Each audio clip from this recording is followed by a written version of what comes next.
Kalian udah tahu kan, akhirnya terbongkar trik manipulasi tingkat tinggi Agus Buntung untuk memberdaya wanitanya. Ini dia.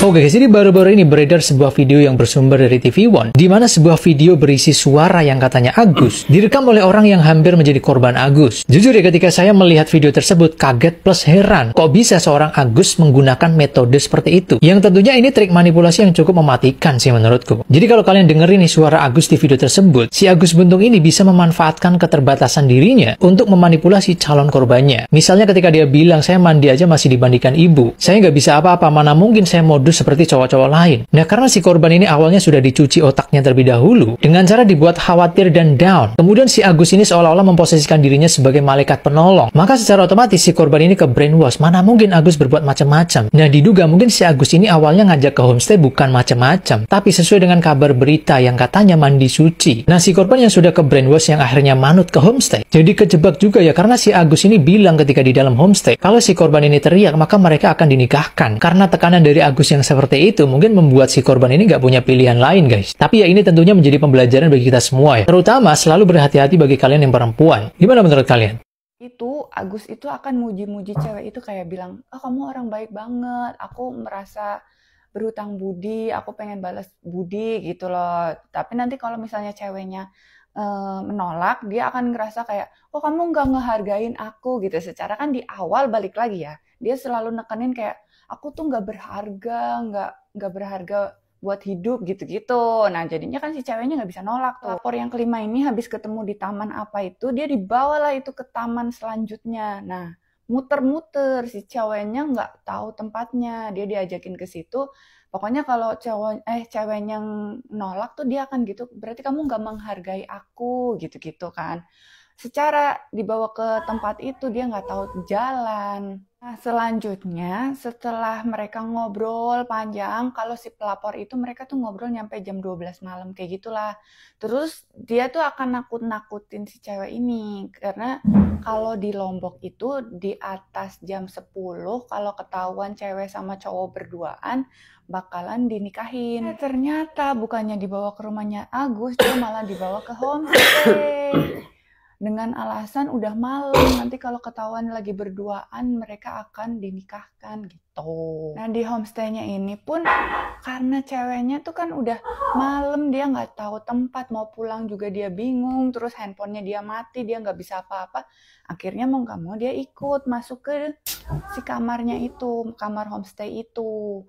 Di dalam pikiran dia jelas pasti nggak akan berpikiran macam-macam, karena dari awal kan si Agus selalu bilang, aku nggak mungkin macam-macam lah, kan aku nggak bisa apa-apa, aku aja masih dimandiin sama ibu aku. Jadi dia nggak akan merasa curiga atau nggak ada pikiran ini orang akan berbuat yang macam-macam sama dia. Guys, jadi modusnya si Agus itu bikin si cewek ini nggak bisa nggak merasa waspada sama dia, terus dikorek-korek ceritanya dia, nyampe aib-aibnya gitu. Terus kadang kalaupun misalnya si cewek ini percaya dengan ilmu hitam, dia akan ngancem-ngancem gitulah, nebak-nebak apa segala macam. Terus kalau misalnya si ceweknya lagi menolak atau gimana, dia akan ngancem kalau aibnya akan disebarin ke keluarganya dan macam-macam gitu.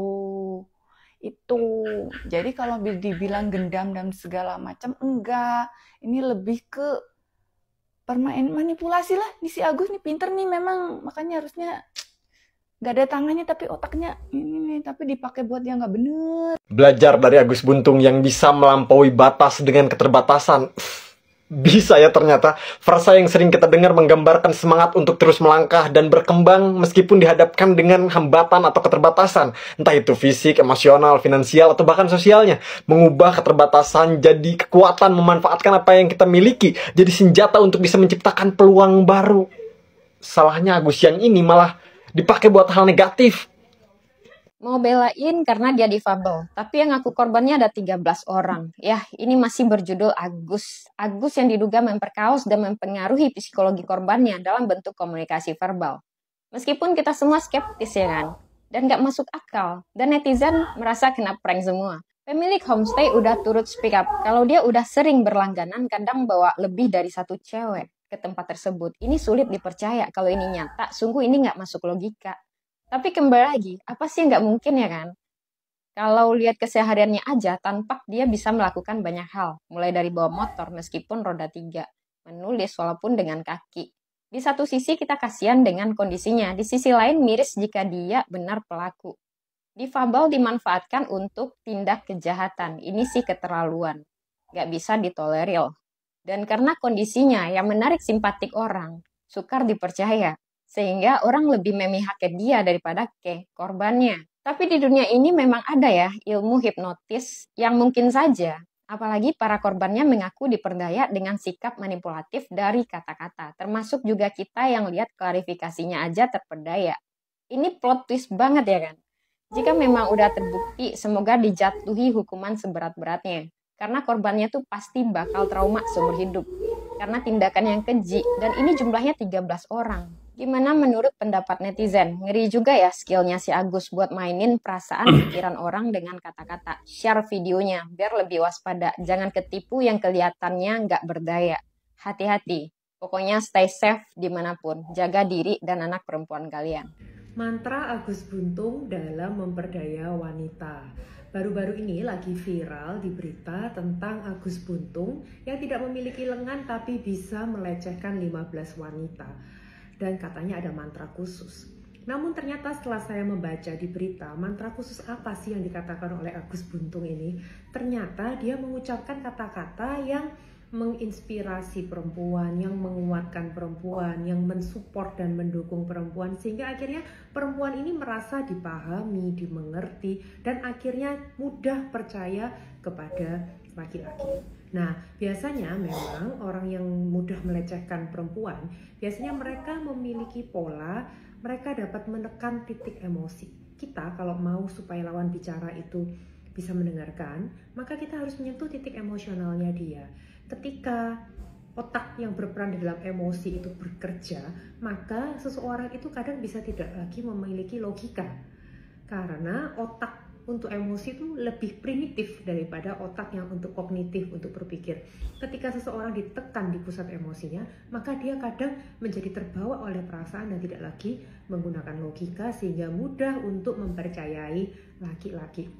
Di sini menjadi peringatan keras untuk para wanita untuk tidak boleh hanya sekedar mengandalkan perasaan, tapi juga harus berani untuk berkata tidak dan mengandalkan logika berpikir.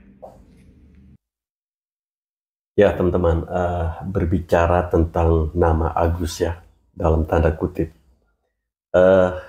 Di tahun ini 2024, bahkan sudah mau berakhir ya, kita dikejutkan dengan nama-nama Agus yang menghebohkan jagat dunia maya.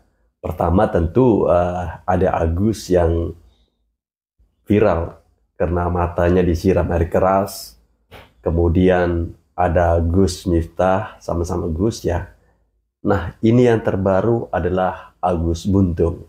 Saya disclaimer dulu ya, bahwa video saya ini tidak bermaksud untuk menjelekkan orang-orang yang berkebutuhan khusus. Tapi ini hanya khusus untuk si Agus yang sedang bermasalah. Banyak komentar-komentar di media sosial ya. Jadi di situ dibagi menjadi dua kelompok. Ada yang percaya dan ada yang tidak percaya.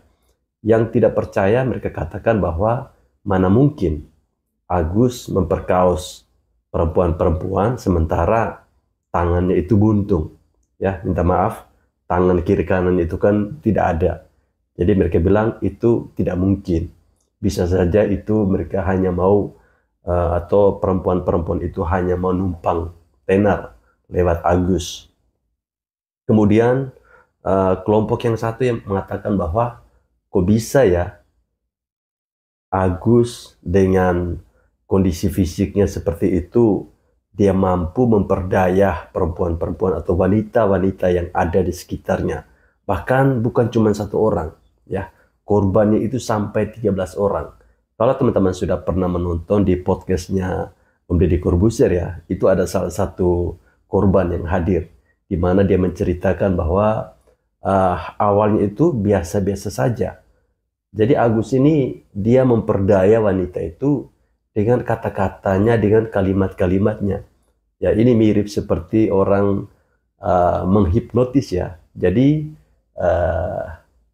ini bisa dijadikan pelajaran untuk kita semua, lebih khusus kepada para wanita-wanita, jangan terkecoh ya dengan orang-orang yang mungkin secara fisik dia berkekurangan, tetapi otaknya tentu tidak ya teman-teman.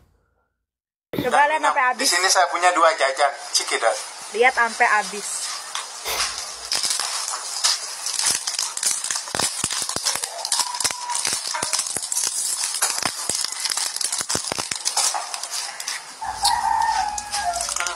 Bisa makan, bahkan bisa buka permen, buka jajan dia bisa.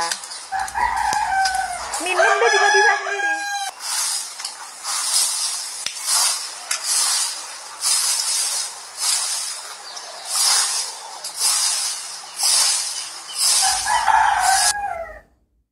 Jadi kalau kalian nggak tahu, dia adalah Agus Buntung ya, memang panggilannya Agus Buntung. Dia terjerat kasus pelek gitu sama perempuan, dan sekarang dia sibuk bikin video klarifikasi bahwa dia bilang dia nggak bisa makan sendiri, dia nggak bisa minum sendiri, butuh bantuan orang tua. Dia pernah bikin video seperti itu. Meanwhile, sementara itu ya, kalau kita lihat videonya, kalau kalian lihat di akun dia, kalian scroll tuh ke bawah, itu ada dia bisa naik motor, dia bisa minum sendiri, dia bahkan bisa buka jajan sendiri ya. Cuma mau kasih tahu aja, omongannya nggak sesuai sama kenyataan. Jadi sementara ini sekarang korbannya bertambah, jadi ya semoga kasus ini segera diusut tuntas, karena nggak selamanya yang nggak punya tangan tuh nggak bisa melecehkan. Jangan berpikir disabilitas tuh tidak bisa melakukan tindakan jahat. Bisa, dia bahkan bisa bohong. Kalian harus tahu, inilah trik manipulasi Agus Buntung hanya dengan pandangan mata yang tajam. Ini gila sih, ini dia.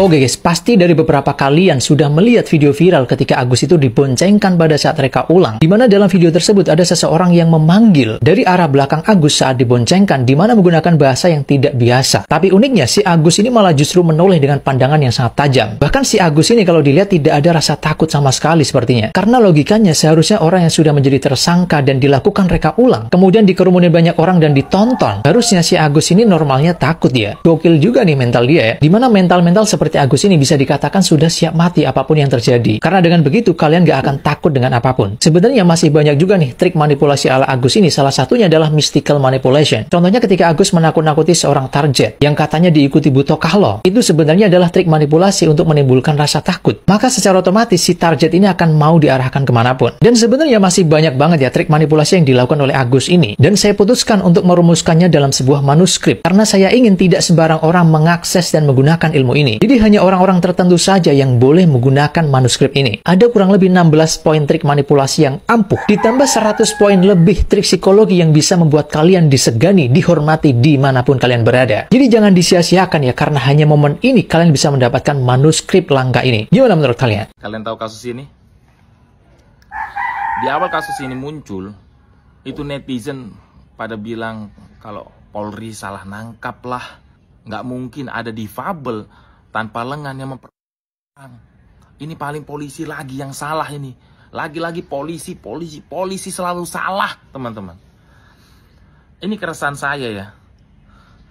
Kalian nggak tahu fakta yang terjadi di lapangan. Polri itu bertindak sesuai dengan fakta-fakta di lapangan, teman-teman. Tidak mungkin Polri menetapkan satu tersangka tanpa alat bukti. Hasil visum mengatakan terdapat luka benda tumpul di alat kelamin korban. Kamu kira apa itu? Hah? Sikat gigi kodomo. Dan fakta selanjutnya adalah keterangan saksi dari teman korban sendiri. Kalian masih nggak yakin kalau difabel tanpa lengan tidak bisa berbuat kriminal? Terus juga si tersangka ini alasan, katanya dia nggak mungkin berbuat tindak kriminal pemerkosaan karena dia tidak punya lengan. Buka baju aja dibantu sama orang tuanya. Tapi ada videonya. Kamu naik motor sama main alat musik. Nah itu bisa. Masa buka baju nggak bisa? Dan fakta yang paling mengejutkan adalah sudah ada 13 korban lainnya yang ikut melaporkan. 3 diantaranya adalah anak-anak di bawah umur. Netizen, Tuh, masih nggak percaya kalian. Kalau difabel tidak bisa berbuat kriminal, ha? Dia itu kan cuma nggak punya lengan, tapi masih punya nafsu kan? Ingat teman-teman, semua itu sama di mata hukum. Mau nggak ada tangannya kah, nggak ada imannya kah, nggak ada kepalanya kah, sama semua. Dan buat teman-teman seprofesi, tetap semangat. Walau di tengah gempuran-gempuran netizen, tetap semangat. Bekerja dengan baik, terus ikhlas membantu masyarakat, dan salam presisi. Oke guys, saya menanggapi pernyataan dari Bapak Polisi ini ya. Memang ada berseliweran di media sosial respon-respon dari netizen kita ya, di mana mereka banyak menyalahkan Polda NTB dalam hal ini yang mereka menetapkan si Agus ini sebagai tersangka kasus pemerkaos ini ya. Jadi ya, kalau kita melihat sebagai masyarakat awam ya, kok bisa ya polisi menetapkan orang dengan berkebutuhan khusus dan polisi juga percaya. Nah, ini tentu sudah ada jawaban ya, di mana Bapak Polisi ini menjelaskan walaupun si Agus ini tangannya buntung, tapi otaknya ini masih waras. Artinya dia bisa berpikir untuk melakukan segala sesuatu, entah itu baik ataupun buruk. Jadi pesan buat kita semua, kita harus tetap waspada. Ya, jangan karena kita melihat orang ini berkebutuhan khusus, kemudian kita mudah termakan dengan rayuan-rayuan atau gombalan-gombalan atau kalimat-kalimat yang tentu membuat kita seperti ibah. Tapi kita lupa, ketika kita ibah dengan kalimat yang diucapkan, disitulah orang ini akan memanfaatkan kita. Ya, ini seperti Agus. Dia menggunakan hal-hal seperti itu, teman-teman. Yang penting saya bisa bebas, yang penting saya bisa mengangkat nama martabat saya, orang tua saya dengan cara kesenian saya, bukannya uang dengan cara begitu, dengan saya ngamen gamelan ataupun ini. Saya tidak menuntut dah, yang pencemaran nama baik. Mungkin saya bisa dapat dari hasil kerja saya sendiri, tidak mau saya dapat uang-uang yang kosong-kosong yang di luar halur dari tanpa perjuangan saya sendiri. Saya terus terang tidak menuntut pencemaran nama baik, yang penting saya bisa terbebas dari ini, bisa ngamen untuk orang tua saya, itu aja. Karena orang tua saya bilang, Gus jangan dituntut karena kita tidak pernah makan uang kayak gitu. Iya sudah, saya tidak menuntut, saya ikhlas tidak menuntut. Biar nama saya jelek, iya, tapi saya percaya bahwa Tuhan itu tidak tidur. Dia akan memberikan mana yang baik, mana yang buruk. Saya tidak mau makan, lebih baik saya miskin, saya makan apa adanya daripada saya makan yang mewah tapi itu hasil dari yang tidak baik. Sekian Bu. Terus saya terpuruk juga sekarang Bu, pingin sekali saya keluar Bu, capek saya diginiin Bu.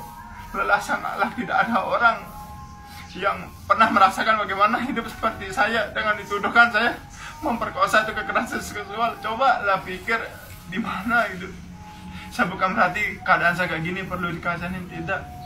Tapi saya benar tidak bisa ngomong apa-apa Bu. Benar kalau saya sampai tidak bisa ada keadilan, saya singkat kata Bu, saya berani ya ambil resiko yang buat diri saya tidak melihat dunia ini lagi, daripada sebab orang tua saya malu gitu. Ketika Agus ditetapkan sebagai tersangka, bagaimana perasaan Agus waktu itu? Sangat kaget Bu, karena terus terang Bu, kenapa kok baru saya diam, semakin saya diginin.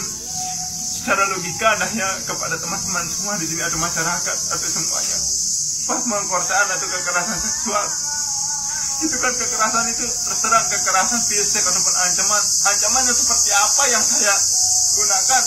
Kekerasan apakah saya bawa pisau, apakah saya bawa senjata, apakah apa gitu. Saya hanya minta tolong diantar ke kampus, sudah cukup itu aja. Kenapa saya tega gini gitu. Benar Bu, saya tahu saya lemah, orang tua saya lemah, tapi jangan pernah menginjak-injak nama orang keluarga saya itu. Lebih baik saya mati daripada saya melihat keluarga saya diginiin Bu. Capek saya kayak gini. Setelah saya di kamar hanya diam, berdoa terus, berdoa diberikan kekuatan. Apakah pernah ada masyarakat atau orang yang pernah ngerasain berada di posisi saya, yang dimana saya bingung apalah ancaman yang diberikan ke saya, apalah yang saya kekerasan apa, nodongkan pisau kayak pistol atau apa, bagaimana saya kayak gitu. Seperti yang terakhir yang nyemangatin hidup saya, yang apa komentarnya Pak Sugeng itu aja yang saya tonton menyemangatin diri saya. Itu aja Bu, yang dimana kata-katanya bahwa ini tidak masuk akal. Kita semua itu diberikan pikiran manusia. Ada ndak pikiran yang masuk akal kayak gitu? Apakah karena kayak gitu hatian atau apa gitu?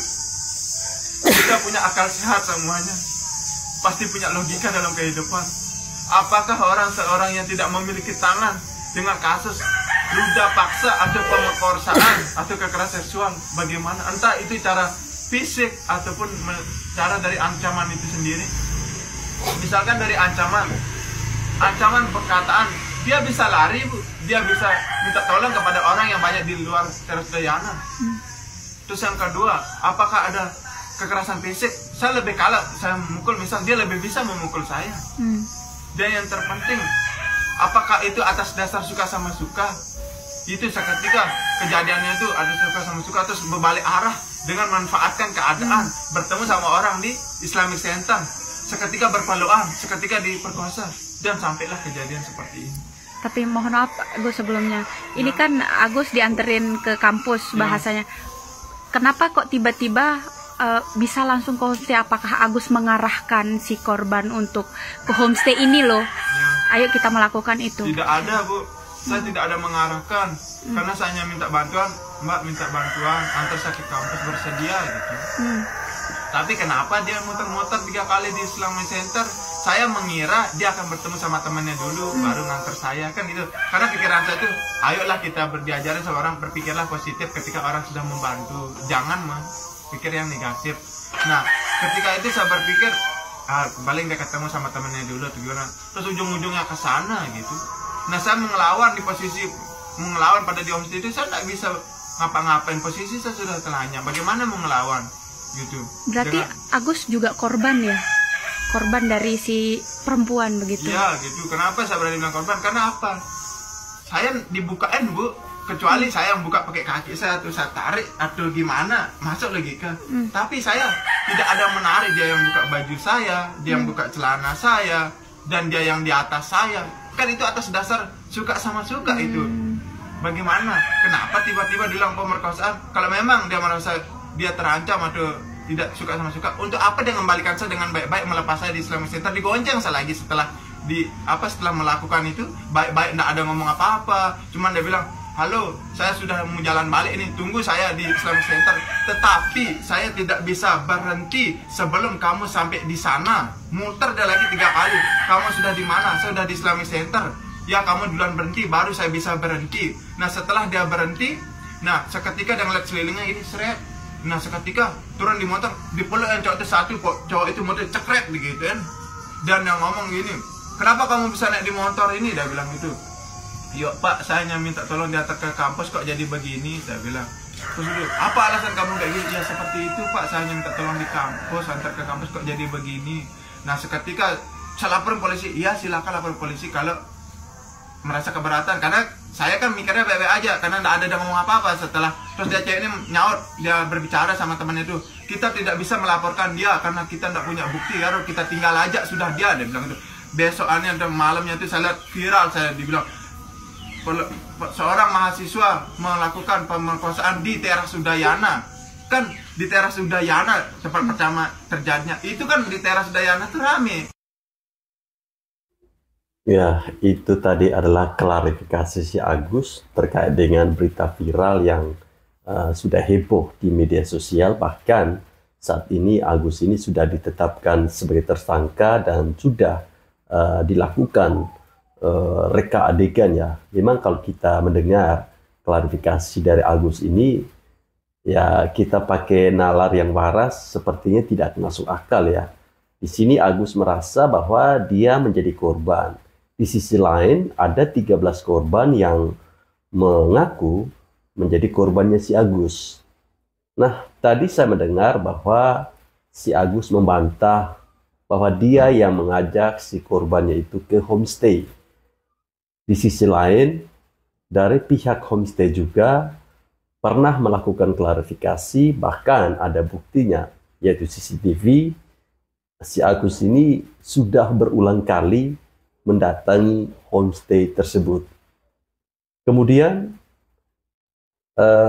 dari dua cerita yang berbeda ini ya, antara si Agus dan si korban ini, mana yang bisa kita benarkan pernyataan ini?